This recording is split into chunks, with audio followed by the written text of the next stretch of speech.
Hey guys, welcome back to some more Mega Man 3. Since we got all the 8 Robot Masters taken care of, we got 8 more Robot Masters. Okay, what? And question mark. Gosh.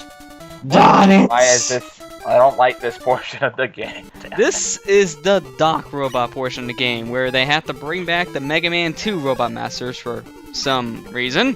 And while I do like the fact that they're expanding the game length, the idea was great, but like we mentioned earlier, the execution, not so much. The Doc Robot Masters are so fucking cheap. The worst part about this, in my opinion, is you gotta remember a new weakness set for these guys, because they have a completely new set of weaknesses because you got different weapons in this game, but some of them don't make as much sense as the weaknesses for the originals, so I always have to do this with a guide. They do so much damage. They do so much damage, and they're hard to avoid because they're like almost impossible to jump over. The annoying thing is that some of the weaknesses are fairly intuitive, and some of the patterns, because they're exactly the same, are fairly easy to deal with. Heatman in particular, but the biggest problem is most of the weapon weaknesses are very difficult to get the grasp of, and sometimes you're better off with the Buster. What I have to do in this stage is I'm always looking up a guide and writing down what their weaknesses are if I'm going to use them, because I can never remember these guys. They're just so bizarre sometimes. This one makes sense. Magnets, yes, but some of the other ones, like Gemini Laser Quickman, one of the worst by the way, I don't get off the top of my head just by looking at them.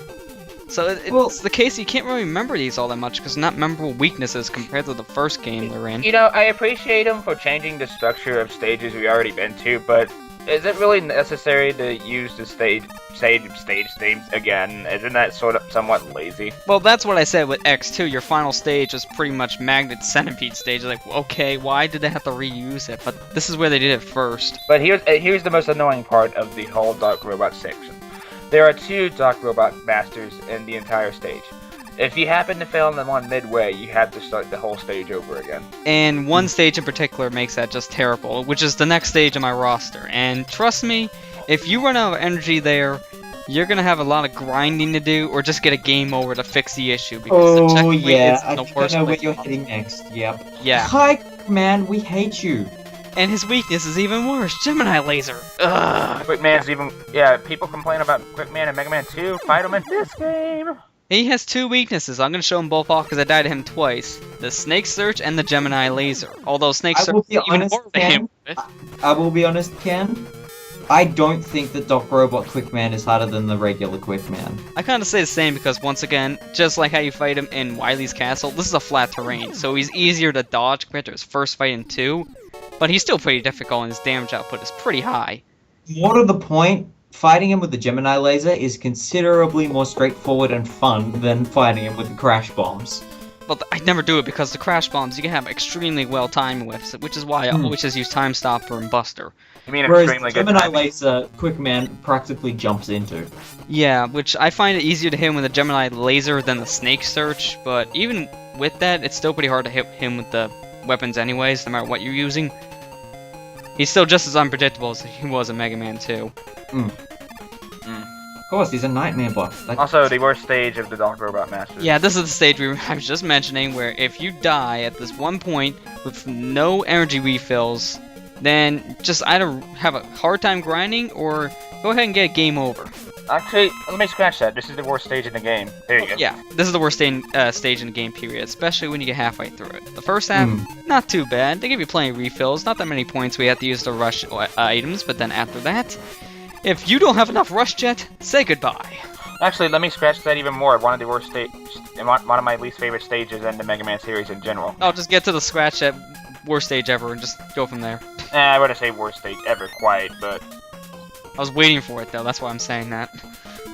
I want to quite say that. There's probably others. There's probably forgettable ones that from 6 I'm thinking of, but...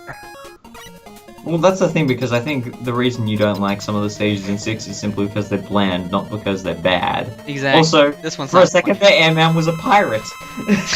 Thank you, Flicker. So was the Doc Robot when you think about it. Yeah, I be the Doc Robot. I be copying Pirate Man, yeah. This flicker, it hurts my eyes. It hurts my eyes. Then it could have been Pirate Man. Time for the worst part in the game. Right here. You know what? I don't have that much energy. Let's go ahead and commit suicide. All together now. All together now, all together Suicide! now. Through the pit. Yep. Fall into the pit. I didn't want to take a chance, even though I got enough energy tanks. I still just did that. I thought when you were doing that, you had some kind of funny edit in preparation for it. Why? There's no real need. There's no real need because why I'm no working. edit? But I find a weird animation glitch right here where it's more of the NES flicker issue, but I get hit during one of these moments where the screen's already flickering. But the weird thing is, if that happens when you're hit while it's flickering, you're going to be flickering for a lot longer than you should. Just watch when we get to the point. That proves that this portion was just horribly designed. Yeah, I think it's right around here, because, yeah, everything's flickering. You get hit. For some odd reason, Mega Man's still flickering, even after this. You gotta get hit again to fix this. It gets annoying on your eyes. Oh yes, I've heard about this glitch. Yeah, I didn't know this existed until this playthrough, and it, like I said, hurts your eyes. And people call this the best Mega Man game. What? Well, one of the earlier ones, of course it's gonna have a big glitch. It's an NES game. What was NES? Yeah, but Mega Man 4 Still didn't have. going. Yeah, but Mega Man 4 didn't have a crap load of these issues, though. They are fixed. Mega Man 4 fixed it a lot, and people, for some reason, missed that. Also, it updates a lot, too. Hmm. And it nerfs what was broken so that it's a little bit more fair and means you can't cheese through things as easily. I think Mega Man 4 is probably the point where the Mega Man series went, okay, you can't cheese through things, you need to think about how you're tackling things now. No metal blades, no broken rush jet, think. Although I still say out of all the games you have Rush Jet, it controls the best in this game because you got the free fly for it. All the future games you are in a straight path, so you can only move up and down, but I swear, it's so stiff. But the reason they did that is the same reason that they nerfed the Metal Blade into the Shadow Blade, because it was so broken. Oh, yeah, I do agree. It's just, I feel the control's a little too stiff. It works, yes, and I do admit you did have to nerf it, but the control for moving up and down is so stiff to a point where I just sometimes just use it for a straight stretch, and that's it. And thus Ken's moving on his mic. Moving on. I am somewhat surprised that you're actually taking on Crash Man with his weakness instead of just using the Buster. Well, it's because it's the same tactic with the Buster I would use anyway, so just get close range and punch him in the face. Falcon! What are you doing over there, man? Just dropping your mic all around the room? He's doing acrobatics with My his parents are just microphone. being obnoxiously loud. Oh, And that's why you're juggling your microphone, okay. At least that's how we hear it. God, I hope nobody heard most of that.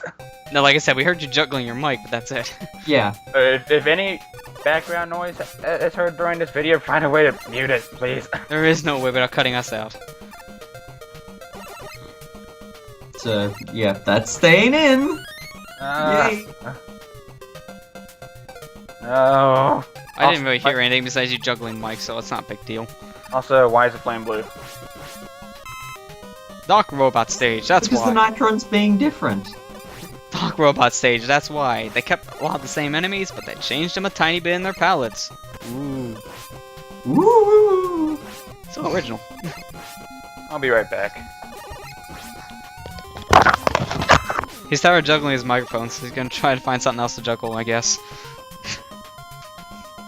Surprised he didn't bunt it halfway across the room. Yeah. It nearly sounded like it. Exactly. So yay, Gemini Man stage, and surprise boxes yielding very little of importance. For the most part, I don't really go for these boxes, but sometimes I'll just see, hey, maybe if they have an energy tank or an extra life, which is very rare. But I always try. Or another surprise box. I never had that happen to me before, but I have heard that's possible. It's kind of Yeah.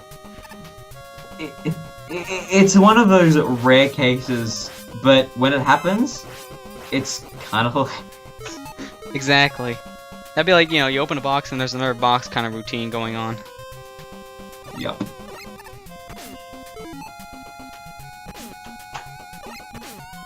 Okay, seriously, these weird sperm-like enemies are just getting on my nerves. Get out of here. Yeah. holes weren't as much of a problem in the regular Gemini Man stage, but here they get really frustrating. I'm surprised you haven't broken out the needle cannon.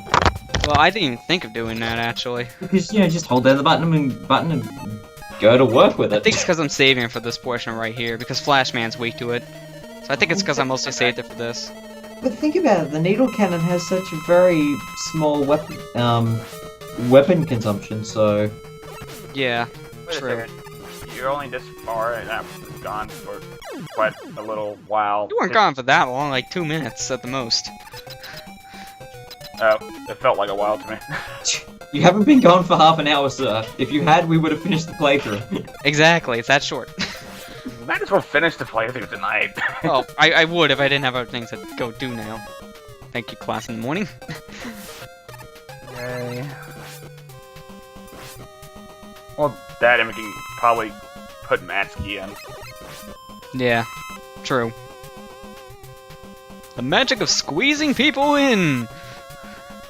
Magic of... Speaking of, it's funny when you say that, because then you got these guys squeezing their head stings. Exactly the point. Glad you saw the pun in that statement. Let's still quit getting reckless. Ah. I'm always reckless when I play these kind of games. Stop it! Just see me the first time I played X1. Then you would Plus, play, they give me then, plenty of lives and energy tanks, so I'll take full advantage of it. then you would hate Mega Man and Base. I haven't even It's the attempted that reason game, I'm but I'm fearing it. It's the exact reason that I'm tackling it, because I try my hardest not to be reckless with these games, because I suffer for it. I'm always reckless when I'm playing games. I just play through them as fast as I can, if I know I can. Or just try to do as many kind of little sequence breaks / glitches as I can, if all possible, without fully cheating.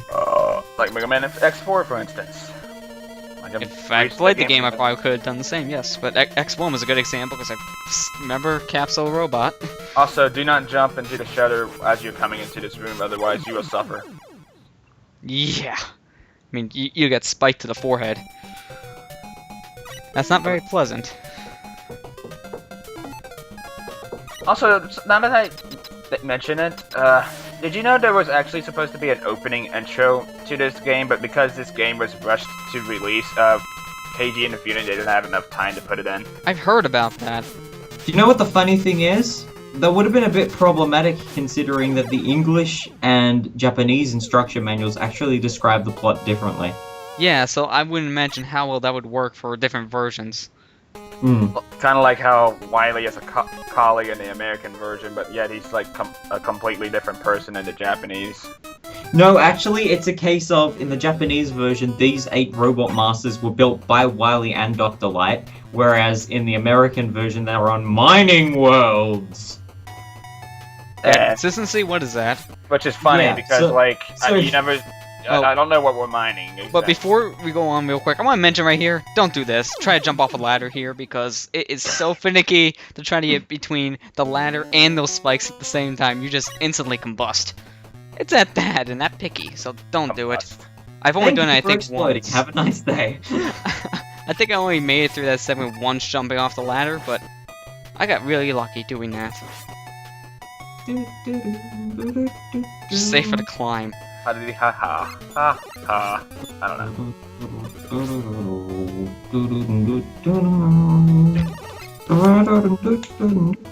Singing. Which is probably not going to be even in sync with the actual video. We all start at different times, even with a counter.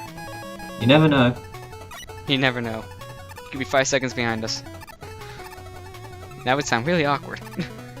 And this segment is where you probably want to use Rush Jet just to save yourself some time and sanity, since those platforms are really hard to stay on for way too long. Or do what I do and just equip the hard knuckle and punch your way through here. Because the hard knuckle takes out Punch the your way through. hologram It takes the hard knuckle takes out the holograms in one shot. So Oh, if you can get a good jump, if you can get stay a good jump, then you can just blitz through them with no problem. It's if you can fantastic. stay on the platforms using hard knuckle, that's what I thought you meant for a moment, but otherwise, I'm saying it more for the platforms, not because of the lighting, because either hard knuckle or probably just using your shadow blades can help you in that segment. Why is everyone a pirate? I just love how Woodman has his hands up in the air. That's my favorite part about the animation. Yarr! Raise your hands in the air, mateys. Get out of here. Yeah, we already made enough pirate references to Glover. We don't need to make them again. Till we get to another pirate themed game or level. Again, Mega Man and Bass. How about pirates versus ninjas? Dodgeball. So bizarre of a concept, yet it I would works. say they're Pirate Man, but Mega Man and Bass. I would say we need more pirate ninjas playing electric guitars. Well, close enough with that pirate versus ninja dodgeball thing. We just need guitars in there and then quota filled. Theoretically, you could probably go through this segment with Rush Jet, but I've never tried it yet. Just because Theoretically, you could also use Topspin. Why would you want to? Because it's much easier. No, in this version. Because it's much easier. You can get through the section reliably with Topspin. I never want to chance it because of how unpredictable that meter is. Just, yeah. True. But I seem to recall that with regular enemies, it's not as much of a problem. Well, yeah, but either way, I never like chancing because of how close you have to get to these guys. I just always just take the safe approach and shoot from afar, even though I'm reckless. I'm not that reckless. Sure. Okay, maybe Ken's right on that one. Yeah, you are. As with every There's no insurance. denying it. You are very reckless. Maybe that's why it took me so long to get done Sonic Generations. In fact, if you die to Heat Man, I'm not gonna die to Heat Man. They don't have to tie to Heat Man. See? He does do a lot of damage, but so do I. he also has a very easy to detect pattern. You Exactly. should not die to Heat Man. What's that, Breakman? What? That came out of nowhere, but okay. Shortest fight in the game, just like all the rest of the Proto Man fights, except now he's wearing a mask. Ooh. And he's in Hardman stage again. And I think we mentioned this when we were with Jared in his Beautiful Joe playthrough, but another Joe pretty much looks like Breakman's costume here, and I've been noticing it more and more after playing Beautiful Joe again. But yep, that's it. That's how we end the third part. Very Yay. anticlimactic, isn't it? Thank you, Yep. Proto Man. You could really have spiced things up a little bit. You know, an All odd you did charge was- shot. Actually blocking shots with your shield. All he did was wear a mask and just meet us somewhere random. That's it. He's like, hey, look at me. I think I'm a Sniper Joe. Because we're totally in Hard Man stage. Even though we fought him there once. Let's fight him again, there then. What's wrong with using a place more than once? Sigma's already done that before.